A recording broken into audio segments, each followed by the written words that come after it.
Hey everyone, Mike Hidalgo here. Thank you for joining us on another FCP Euro DIY. Today we're going to be working on a 2015 Audi B8 A4 S-Line.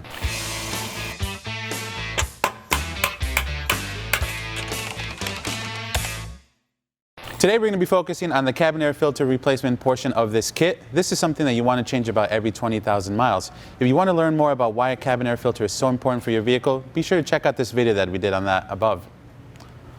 Now, before we get started on this DIY, let's take a look at some of the tools we're going to need for this job. For this DIY, you're going to need your hands, and if you have them, a couple flashlights just so you could see underneath the dash. Overall, pretty straightforward. Let's get started on this DIY. All right, my good people, we are on the passenger side of the Audi. We are working underneath the dash panel.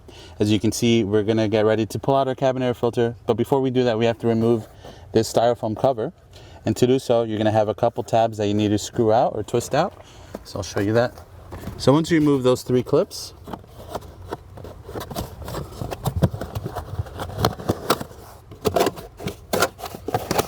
you can pull this styrofoam panel out of the way.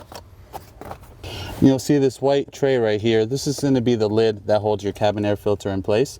So you're going to want to go ahead and slide this open so that you can pull the filter out.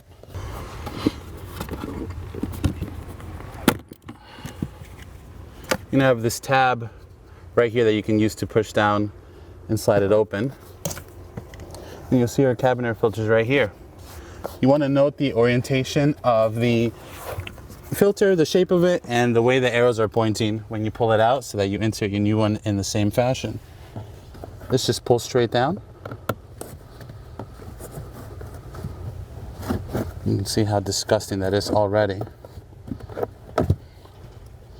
You can also note the slanted portion is facing out towards the door on the vehicle in case you lose your orientation.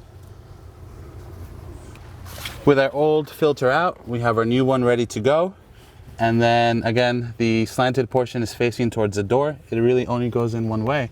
So let's feed that up into its home, just like that. Then you're gonna wanna take your white lid back, put it into place. You'll see it has little tabs that it notches into on the cabin air filter housing.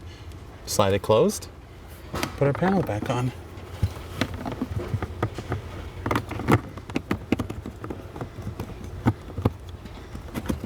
Just like that. Beautiful. Now with our white lid secured back on, we can put our foam plate back in here. You just want to make sure that the holes are lining up with the receiving end for these little plastic screws that hold it into place. And then last one in the far corner. And you want to make sure it's lined up with the receiving end. And that's three. All done under here. And there you have it, my good people. Another DIY in the books. Again, the cabin air filter, super important. No tools really needed other than the flashlight. If you like this video, please be sure to give it a thumbs up. If you have any questions or comments on what we did today, leave those in the box below. And if you like this DIY and you want to see more like them, please consider subscribing. We make new ones all the time. As always, thank you for watching. We'll catch you on the next one.